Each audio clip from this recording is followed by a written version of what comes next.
Salut les amoureux du ballon rond, on commence cette revue de presse en France avec les quarts de finale de la Coupe de France, hier soir entre le Puy-en-Velay et le Stade Rennais. Et ce sont les Rennais qui se sont imposés 3-1 grâce à un doublé de Benjamin Bourigeaud notamment.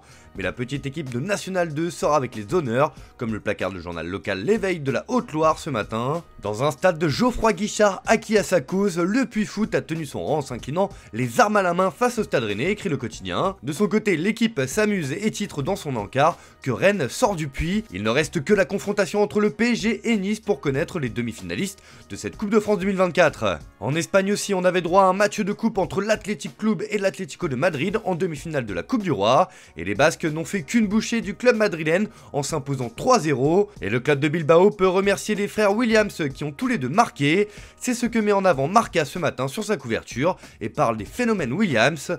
Iñaki a ouvert le score à la 13e minute et Nico a doublé la mise à la 42e minute. Guruzeta ferme la marche vers la finale du 6 avril à la Cartura contre Majorque. L'Atlético continue de lutter à l'extérieur et est méconnaissable à San Mamés, juge le journal. Marca aussi met en avant la belle qualification des Basques et là aussi ce sont les frères Williams qui font les gros titres. En finale mon frère, Iñaki et Nico marquent et s'entraident pour marquer pour l'Athletic face à une équipe de l'Atlético bien terne. La finale opposera donc Majorque à l'Athletic Club.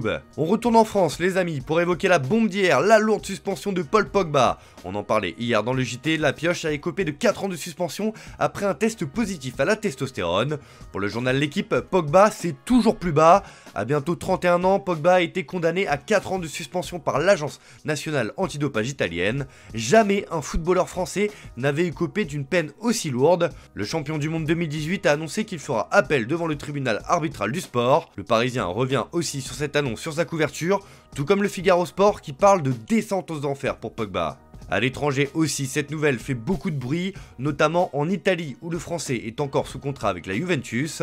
C'est Tuttosport, le journal turinois, qui revient sur cette sombre affaire et placarde que c'est l'enfer pour Pogba. De son côté, la Gazzetta dello Sport estime que Pogba est abasourdi. Forcément en Angleterre où Pogba a évolué sous les couleurs de Manchester United, cette sanction fait aussi couler beaucoup d'encre comme sur la une du Daily Star qui parle de cœur brisé pour la pioche. Le Daily Mail titre sur la lourde peine du français.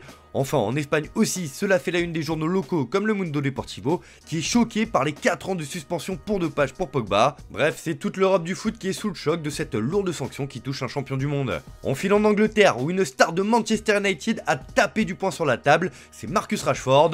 L'attaquant anglais fait la couverture du Daily Mirror car il a mis les choses au clair concernant toutes les rumeurs, les critiques qui circulent à son égard. La star de Manchester United riposte, tacle le journal. Je ne suis pas parfait mais ne remettez pas en question mon engagement envers Manchester United. Mon salaire, mes bijoux, ma famille, je subis des critiques que d'autres joueurs ne reçoivent pas, a-t-il déclaré sur le site web de Players Tribune. Un coup de gueule qui fait aussi la une du Daily Star. Arrêtez de dire des bêtises, titre le tabloïd. La star d'Old Trafford est sous le feu des critiques. Marcus répond aux critiques qui remettent en cause son engagement pour United. Le message est passé. On termine ce tour de la presse en Espagne où il est question du Real Madrid et de son mercato.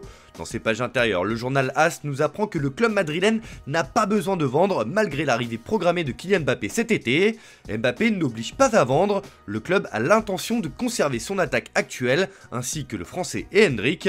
Mbappé ne forcera aucune vente, Madrid a décidé de conserver son attaque de luxe avec Vinicius, Bellingham, Rodrigo, Brahim Diaz et Rossellou auxquels s'ajouteront Mbappé et Hendrik cet été. Carlo Ancelotti aura donc l'embarras du choix la saison prochaine. Au FC Barcelone, Mundo Deportivo nous apprend que le club catalan aurait pu largement renflouer ses caisses cet hiver. En effet, comme l'indique le journal local sur sa une, le Barça a refusé des offres absolument folles de la part du Bayern Munich pour Ronald Araujo.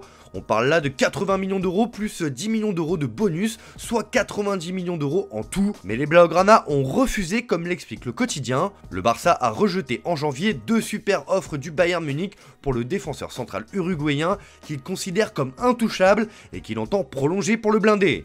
Un choix fort du Barça qui compte sur son joueur pour les années à venir. Voilà, c'est tout pour ce matin, bonne journée à tous, merci de votre fidélité, on se retrouve en fin d'après-midi pour le JT Foot Mercato.